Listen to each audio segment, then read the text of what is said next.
Would love if you would share a little bit about yourself, where you're from, and what you're up to. Absolutely. Thank you so much for having me, Alana. So my name is Margot. I am the co-founder of Your Juno, which is a financial education platform for women and non-binary people. I am French originally and have been building Juno since about a year and a half now. So pretty recent. Incredible. And do you remember what your first ever investment was? What got you started personally? Yeah, it was actually crypto, which is kind of like I'm not at all practicing what I preach because I tell everyone that they should only consider crypto once they've got the fundamentals in place. But it's what got me most excited. I think it was Bitcoin completely at the start, and it was a tiny amount of money, but that just, I think I often see that first step being one of the most important ones. Once people realize that they can see themselves as an investor, there's really an identity shift that happens, and the financial confidence that comes through that moment, I think, is really quite incredible. So yeah, for me, it was Bitcoin. I love that. That's so great. Do you remember how you heard about Bitcoin, or if someone told you about it, or what even platform you use, like all the things of how you even got started? I used Coinbase. It's funny now looking at the history of my assets. There's like a tiny blip just ages ago.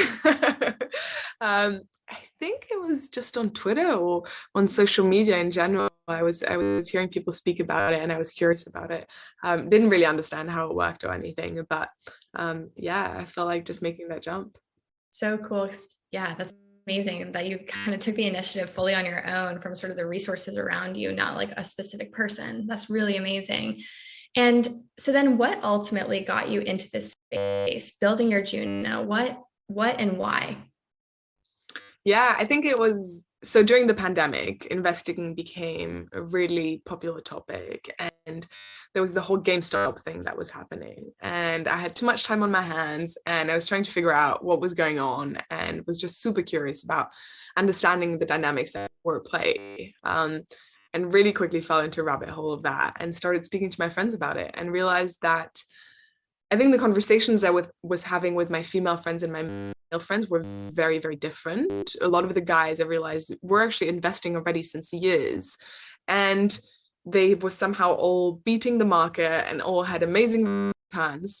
And a lot of my female non-binary friends were actually saving a lot more money and were a lot better with financial management, but were just keeping those savings in a savings account because they felt they didn't know enough and were just too risk averse to really start and make that leap.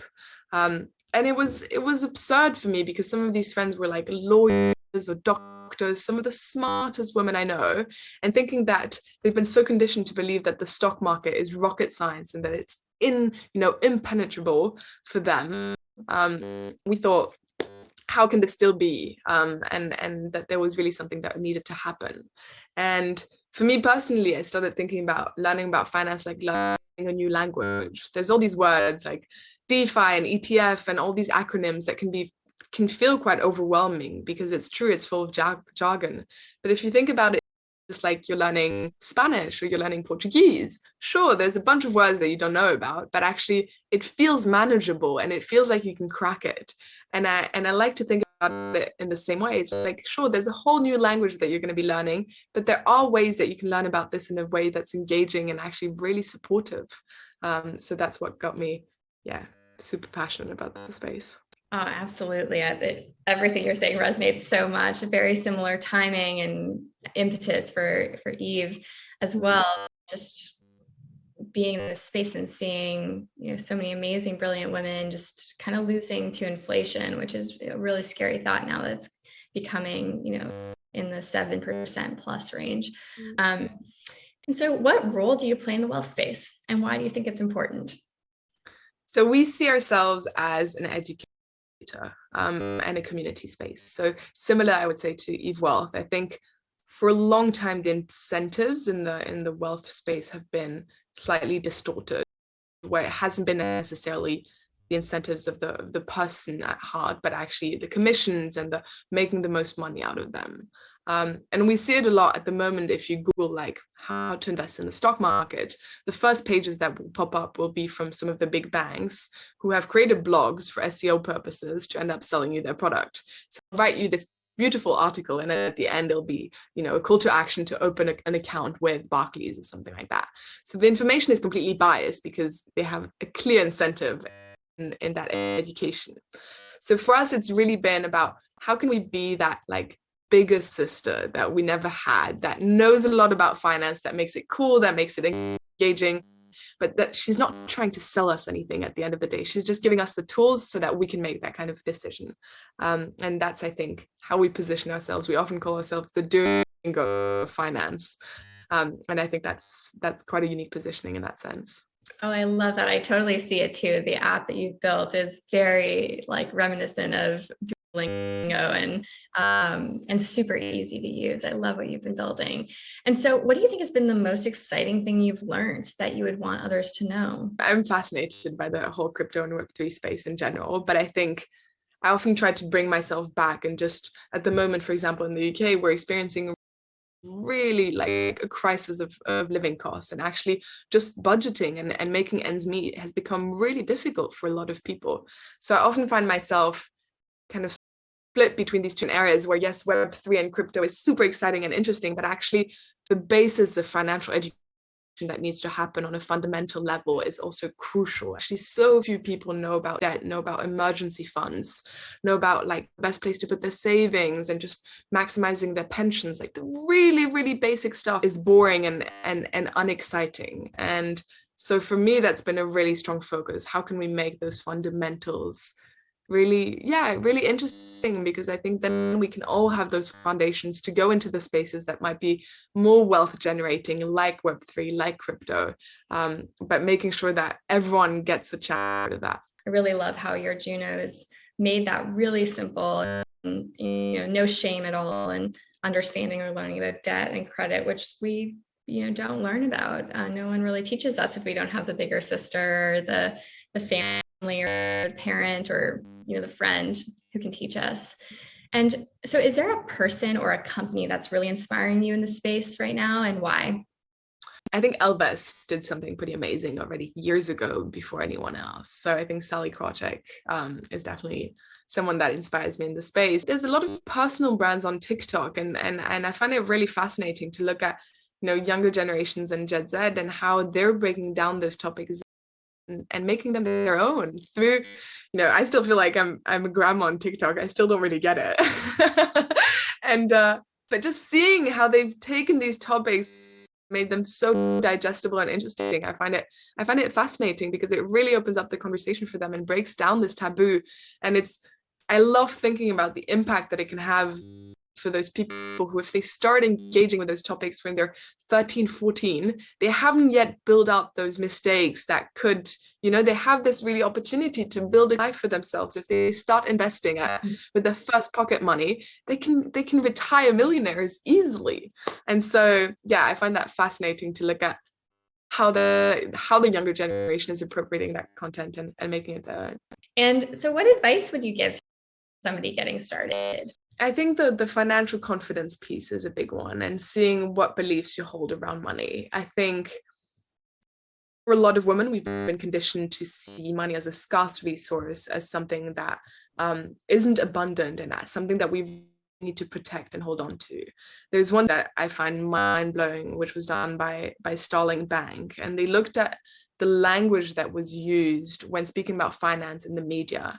And what they found was that finance articles targeted at men focus on investing and growing their wealth. It's this idea of like, there's more money and you can just, bring it in. And women, it was 70% of finance article focused on reining it in and stop excessive spending and budgeting and don't buy the expensive shoes and the latte. And I think that really creates a mentality of scarcity, this idea that there isn't enough money, that it's limited, and you need to hold on to it and make sure that it doesn't disappear. Start noticing that conditioning that we've all obviously taken on because it's so strong in the messaging around us, and start questioning it. Beliefs like I'm bad with money is things that I used to say, and it was kind of a joke, at the pub with friends, like, oh no, I'm just terrible with money, I'm always going to be broke.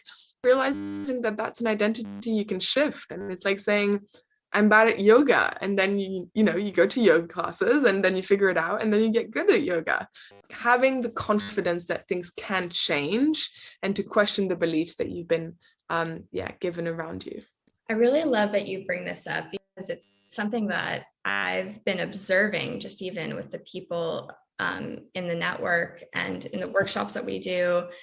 We actually talked about it this morning when we were ahead of the workshop, of this idea that even if you're coming to a place with curiosity and you want to take the step, I've been seeing almost like there can be the desire, but then something stops it. And I do think that the media has absolutely played a big role in that. This is like a long history of not even just our lifetimes. And yeah, I mean, even like women's access to credit, it wasn't until 74 or something that a woman could have her own credit card without her father or husband co-sign. It's like learning a language, and actually we're inventing the language also from a feminine perspective. Yeah, and I think what you bring up is super important as well. Shifting the focus, I think so much of the personal finance space has been around like shaming and blaming, and this is all your fault. You're in this situation. You're a bad person, and we really associate our self-worth with our net worth. Like, oh, I'm not in a financially comfortable situation, therefore I'm bad, or I haven't done anything good. And actually realizing that there's so much more at play. There's just like the system is broken clearly, but also, as you said, there's such a huge history of your ancestors, of gender roles that have played out over centuries, and realizing that it's not your fault, and yet it can stop with you and you have the power to change it. I think that's, for me, the most important piece. I love that. I have goosebumps just from that line. It's not your fault, but it can change with you. That is so powerful. So thank you for everything that you're doing. I mean, you're such a role model. You and your sister are really trailblazing in this space, and building extremely useful app, which is Your Juno in the App Store. How else can we stay in touch with you and your journey as you continue to evolve this? Yeah, you can find us on social media at Your Juno. We share a lot about just what it's like building the business as well in that very male-dominated space. And yeah, join the community, say hello. Yeah, I think that's it. Amazing. Thank you so much, Margot. You're an inspiration. I can't wait to see all the amazing things you build in this world and to follow along. Hopefully we can meet in person very soon as well.